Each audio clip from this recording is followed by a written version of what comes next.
Bonsoir à toutes et à tous pour ce jeudi 31 mars et nous allons commencer ce cours sur la gloire, en tous les cas, commencer la deuxième partie, puisque nous avons terminé une première partie sur la gloire de Dieu proprement dite. Donc, si vous prenez ce cours en route et que vous arrivez pour la première fois, ce qui est possible pour quelques personnes, sachez qu'il y a déjà donc toute une première partie qui a été traitée sur la gloire de Dieu.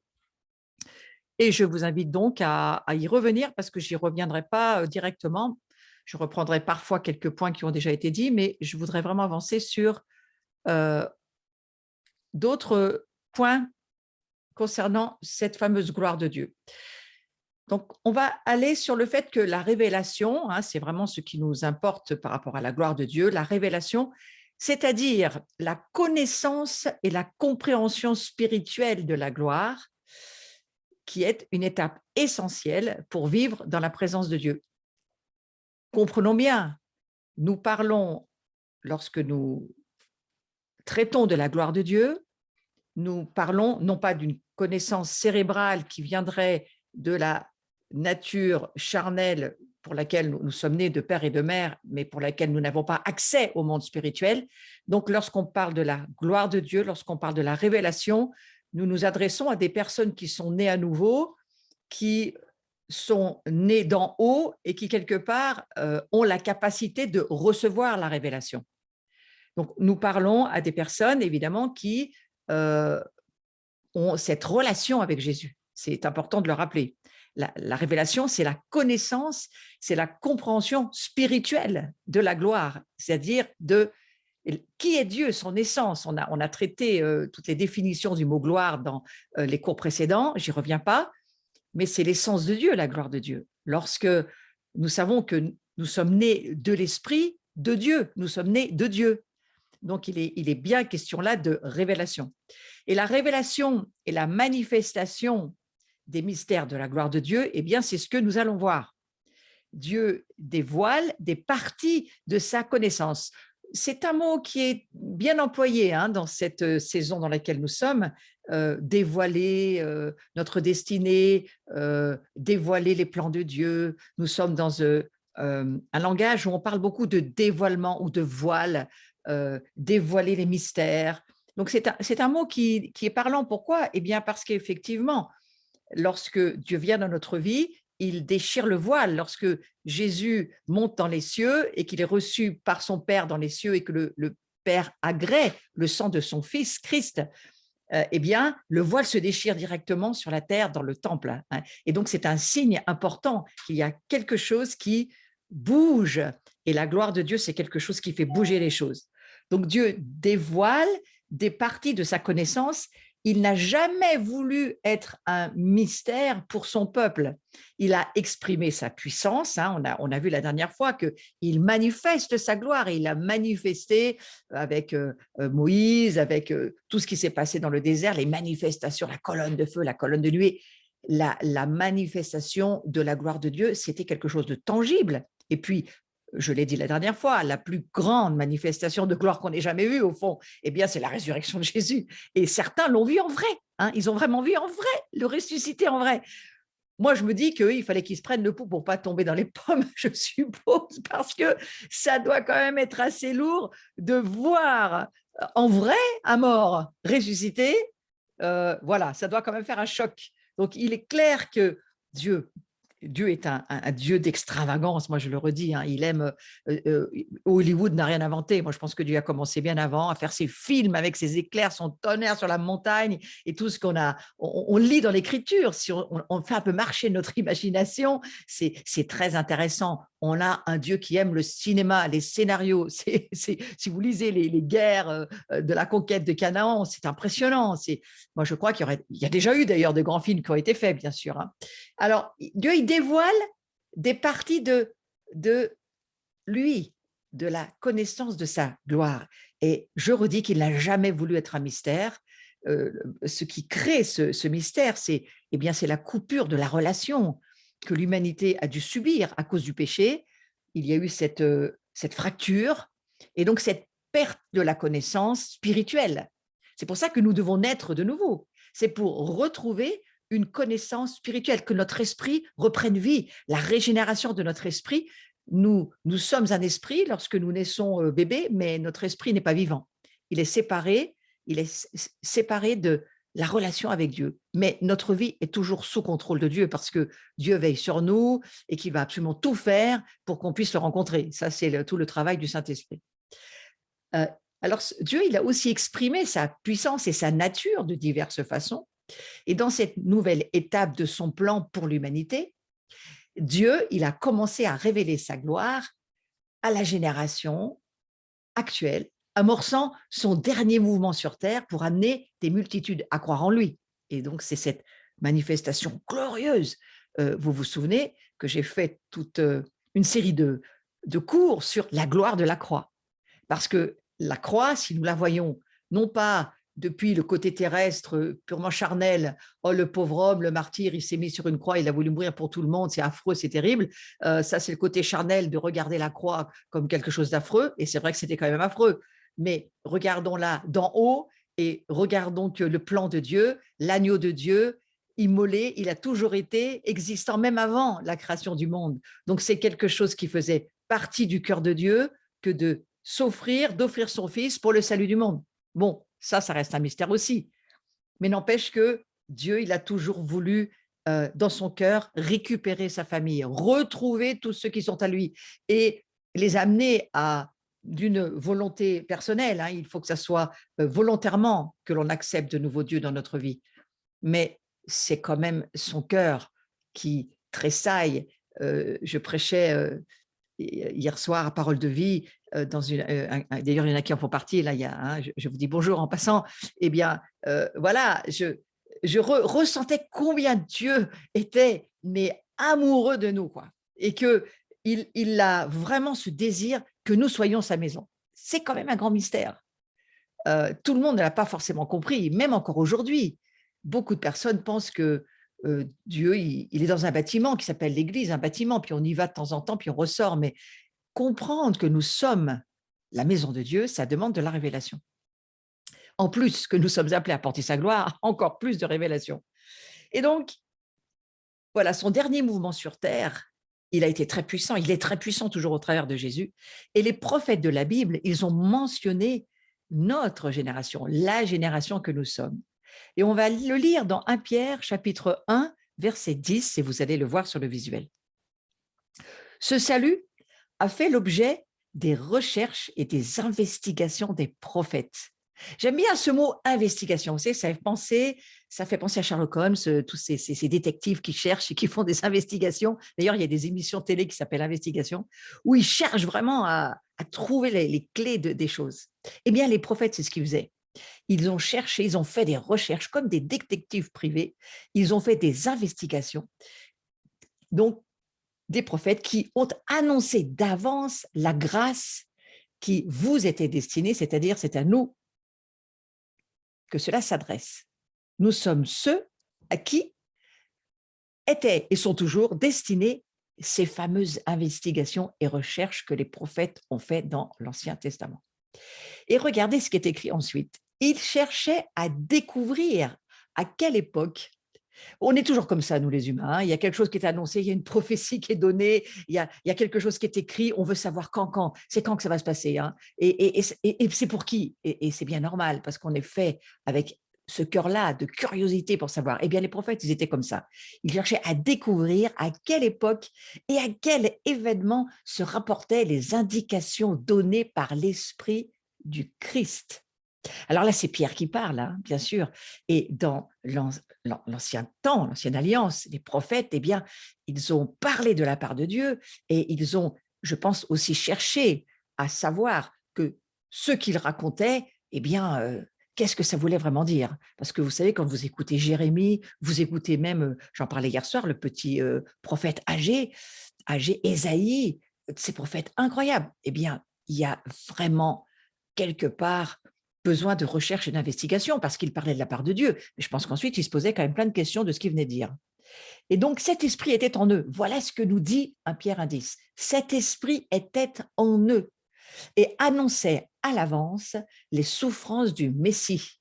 Mais pas seulement. la gloire dont elle serait suivie. Donc, on peut voir ici que les souffrances du Messie, nous aussi, nous allons vivre des souffrances, mais les souffrances que nous allons traverser, il y a un « et ». Parce qu'au-delà des souffrances que nous traversons, eh bien, il y a une gloire qui va suivre. Et vous savez, la gloire est toujours précédée d'une forme de mort, d'une forme de persécution, d'une forme de souffrance. Mais c'est aussi quelque chose que Jésus avait compris. Et vous savez, Jésus avait totalement laissé sa gloire dans les cieux. Il était parfaitement homme sur la terre, rempli de l'Esprit Saint, c'est clair, mais parfaitement homme. Donc, ce que Jésus a vécu, nous le vivons aussi. Et au verset 12, il leur fut révélé que le message dont ils étaient chargés n'était pas pour eux, mais pour vous, c'est-à-dire nous. Combien c'est intéressant. C'est pour ça qu'on peut bien se dire que tout ce que Dieu a dit, Ésaïe, Jérémie, Zacharie, tous les prophètes, c'est pour nous. Donc il faut aller chercher cette révélation que Dieu a déclarée au travers des prophètes, mais ça n'était pas pour eux, c'était donc bien pour nous. Donc la révélation, c'est-à-dire la connaissance et la compréhension spirituelle de la gloire, c'est une étape essentielle pour vivre dans la présence de Dieu. Nous avons besoin de révélation. Notre maison remplie de la présence de Dieu, elle doit être remplie pas seulement de la présence de Dieu, mais si de toute façon il y a la présence de Dieu, il y a quoi? Eh bien, il y a la pensée de Dieu, la connaissance de Dieu qui doit vivre en nous.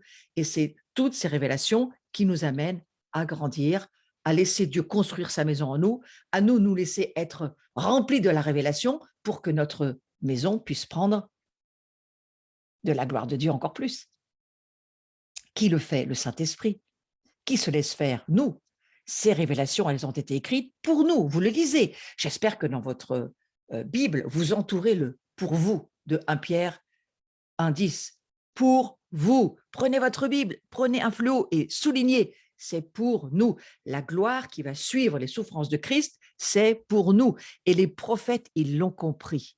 C'est pour ça que bien souvent, ils écrivent dans leurs textes ou dans les paroles, les prophéties qu'ils donnent, en ce jour-là, c'est-à-dire ce jour où ça va arriver, ce jour où ça va venir, et ça s'adresse à nous. Ça serait quand même dommage qu'on ne soit pas au courant. Donc, cette révélation, c'est-à-dire cette connaissance spirituelle, l'âge à venir, on est déjà en train d'expérimenter une partie de la connaissance de l'âge à venir. On a les arts de l'esprit, on a une partie de l'esprit, chacun on a un petit bout, quelques gouttes de ce que Dieu va, en rassemblant et en assemblant tout le monde, manifester d'une plus grande plénitude. C'est pourquoi Jean 17 ou les épîtres de Paul nous disent « Nous sommes assis avec Christ. Nous sommes appelés à être un ». C'est le « nous » qui est très important parce que je crois que le Seigneur n'a pas prévu de donner tout à une seule et même personne. Et c'est heureux parce que je crois que l'homme étant ainsi fait, là, j'aurais du souci pour cette personne si elle devait tout contenir en elle-même. Mais ce n'est pas du tout la pensée de Dieu. La pensée de Dieu, c'est de partager qui il est en plusieurs. Et c'est comme cela que nous pouvons nous appeler le corps du Messie, mais nous sommes plusieurs en faisant un seul et même corps, un seul et même cœur, une seule et même âme. Et ce n'est pas ni une confession, dénomination, ni une autre qui peuvent être la vérité qu'est Jésus. Non, le corps du Messie, il contient tous les croyants qui croient en Jésus-Christ. Donc c'est extraordinaire et tout le monde n'a pas la même culture, le même culte, la même façon de faire, mais l'important c'est de savoir si on a tous le même Dieu, le même Fils et le même Saint-Esprit. Et c'est cela qui nous met en un seul et même corps. Donc, on doit apprendre à recevoir et à évoluer dans la révélation, l'exprimer cette révélation. Et vous savez, cette révélation, vous grandissez comme moi, vous êtes sur votre chemin chacun. Et d'ailleurs, j'ai donné mon témoignage cet après-midi à 1h. Allez sur le site de Talita Kumi. C'est un site qui s'appelle comme ça. Et j'ai donné mon témoignage cet après-midi pendant 1 heure. J'ai eu un entretien avec Stéphanie Talbot. Ça se trouve aussi sur ma page Facebook si vous ne trouvez pas sur le YouTube. Et c'était très intéressant parce qu'au fond, je lui ai raconté une partie des révélations qui m'ont amenée à être qui je suis aujourd'hui. Et au fond, je me suis rendu compte cet après-midi que lorsque nous parlons de nos révélations, qu'est-ce que nous faisons? Nous témoignons. Et m'est venu d'une façon très claire et encore plus claire que j'ai jamais vu clair, qu'ils l'ont vaincu par le sang de l'agneau et par la parole de notre témoignage. Au fond, Apocalypse chapitre 12, verset 11, c'est quoi? C'est l'arme fatale pour détruire les œuvres du diable et faire taire le diable.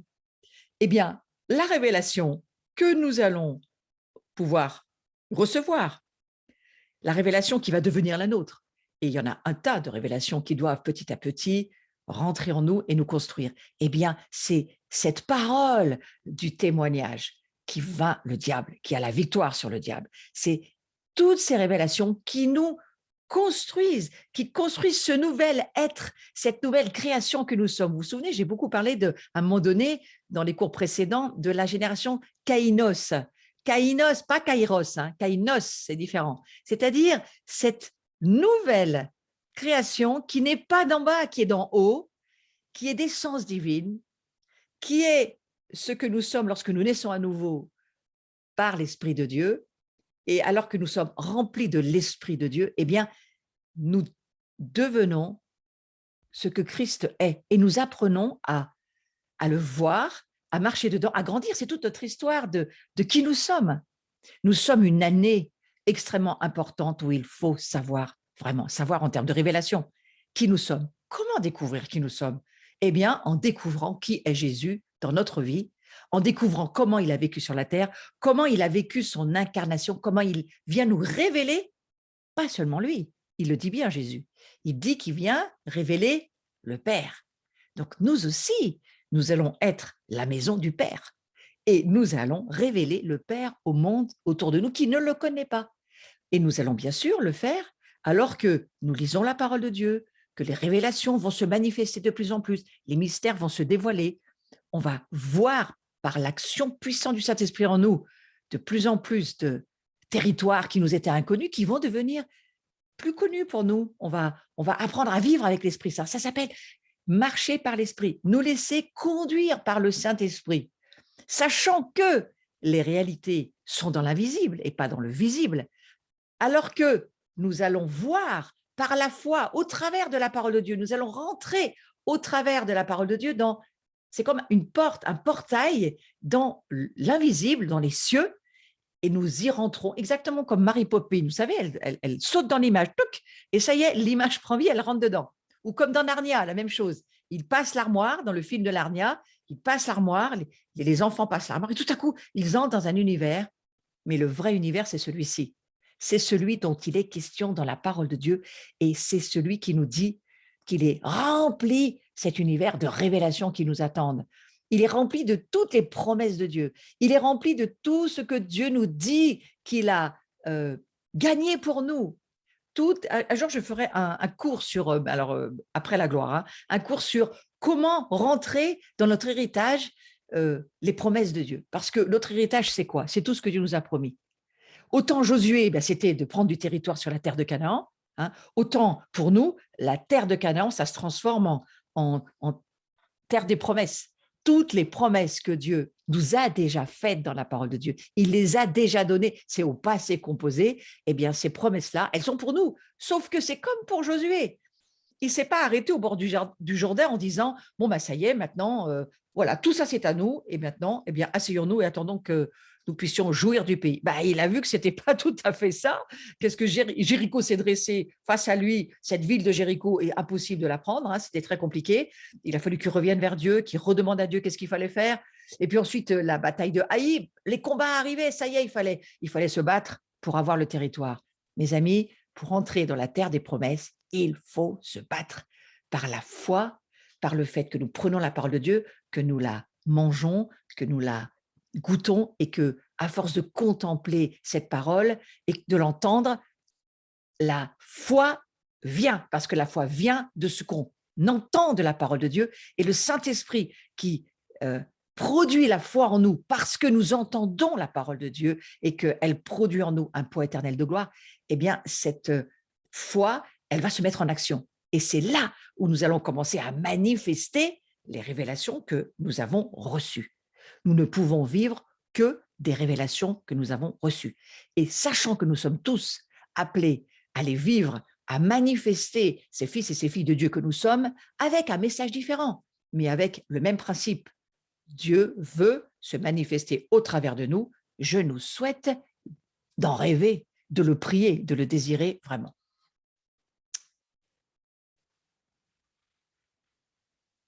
Alors, nous devons apprendre, bien sûr, à exprimer qui nous sommes. Et écoutez, on commence avec ce qu'on sait faire. Commencez par prier sur un petit rhume, par exemple, le vôtre déjà, personne ne viendra vous critiquer. Et puis, commencez à regarder que ça va marcher. Ouais. Demandez, eh bien, que ça ne dure pas une semaine, mais que ça dure que 2 jours. Allez avec la foi que vous avez. Faites les pas de foi qui sont les vôtres. On ne peut pas tous marcher de la même manière. On n'a pas le même âge, on n'a pas les mêmes révélations. Mais on a tous le train qui a démarré. Jésus a ouvert la porte et nous, on passe derrière et Jésus dira, allez, guérissez les malades. Il n'a jamais dit qui. Ça peut être vous, ça peut être les autres. Ensuite, il a dit, délivrez les captifs. Ben, commencez par vous. S'il y a des domaines de captivité chez vous, allez-y, commencez à chasser les démons de vos vies, vous verrez, ils s'en iront. Et ensuite, vous aurez de la foi pour faire ceux des autres. Commencez par ce que votre foi vous permet de faire. Et puis ensuite, eh bien, c'est comme toute chose, plus vous le faites, plus vous savez faire, mieux ça marche et mieux Dieu va vous employer à son service parce qu'en fait, lui, Dieu, il embauche. Hein, il n'est pas en train il n'y a pas de chômage technique avec Dieu. Hein, il a déjà pas assez d'ouvriers. Il dit, priez pour, pas les malades, c'est pas ce qu'il dit au début. Il dit, priez pour les ouvriers. Il n'y a pas d'ouvriers dans la moisson. Et la moisson, elle est là, il n'y a personne pour faire le travail. Alors, je crois qu'on a un employeur qui embauche facilement et il n'est pas du tout compliqué. Hein. Il n'y a pas de faculté de 5e année de théologie pour être embauché. C'est si votre pouls fonctionne, vous êtes bon pour y aller. Hein. C'est la seule chose qu'il faut, rester vivant. Mais il faut apprendre à exprimer les guérisons, les signes. Laissez Dieu faire des miracles au travers de vous. Les miracles, ça ne vous regarde pas, c'est Dieu qui les fait. La chose qu'il vous demande, c'est parler sa parole, parler de lui, témoigner, parce que je crois que c'est surtout ça aujourd'hui qu'il faut faire. Racontez votre vie aux autres. Dites-leur les trucs bizarres qui vous arrivent et que c'est Dieu qui le fait et vous verrez, les miracles arriveront. Essayez pas de faire des trucs compliqués. Vous n'avez pas besoin d'avoir des grands listings de théologie pour parler à vos voisins. Mais à vos voisins, il faut raconter ce que vous vivez. Et au travers de là, Dieu va faire ses miracles. Dieu va passer au travers des choses. Il attend que ça. Et manifester la puissance de Dieu, eh bien, je crois que c'est le but ultime de notre vie. C'est laisser, vous recevrez une puissance, le Saint-Esprit. Laissez le Saint-Esprit passer au travers de vous parce que c'est cela que Dieu souhaite. C'est ce qu'il désire.